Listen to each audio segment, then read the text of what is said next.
It was like something straight out of a Hollywood movie when Russian journalist Arkady Babchenko appeared at a press conference in Kiev yesterday. That's because he'd been reported dead by police and news outlets around the world.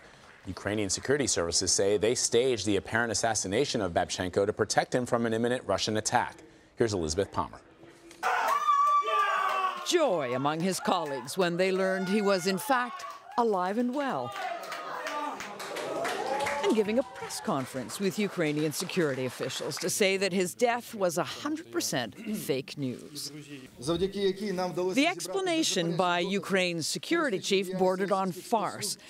It was all an elaborate hoax to foil an assassination plot by Russian agents. 2 months ago, he claimed, a local man with Russian connections hired a hitman for $30,000 to kill Babchenko.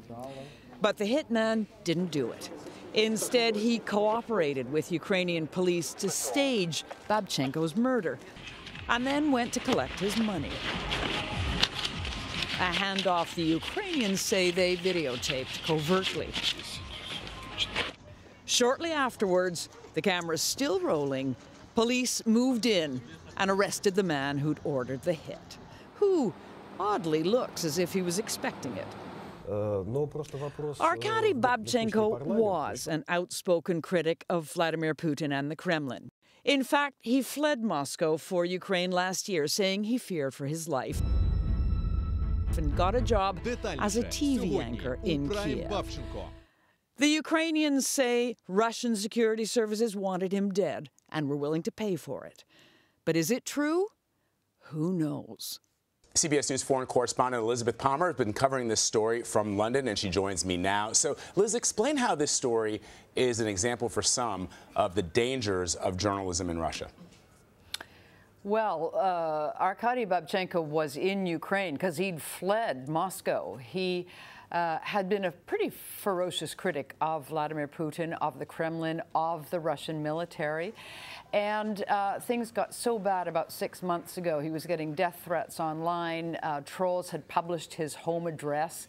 And so he said, I have to get out of here because I do fear I'm going to be killed.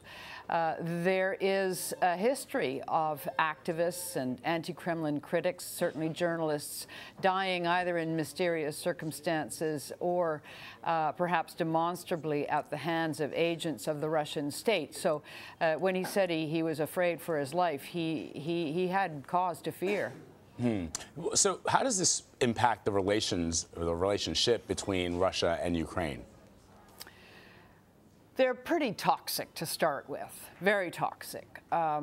So if anything, it's going to make them worse. But Babchenko has come in for a lot of criticism.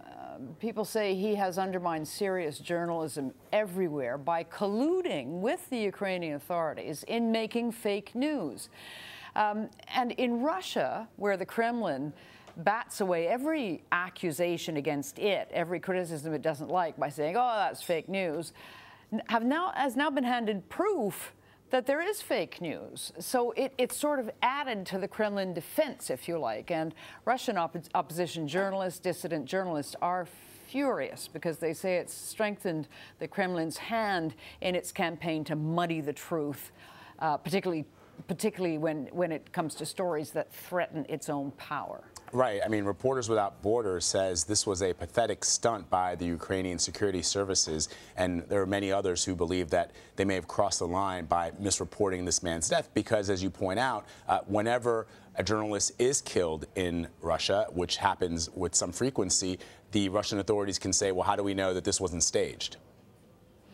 Or they'll say, clearly this was staged. We know it's happened before. Right. Absolutely. You know, the anguish in Russia and among Russian journalists stems from the fact that they don't believe there wasn't an alternative. Okay, you know, the Ukrainian authorities, the intelligence did well in uncovering an alleged plot to murder Babchenko, and they were aggressive in moving to stop it, but was the only option to stop it staging in sort of operatic, soap operatic fashion this fake murder?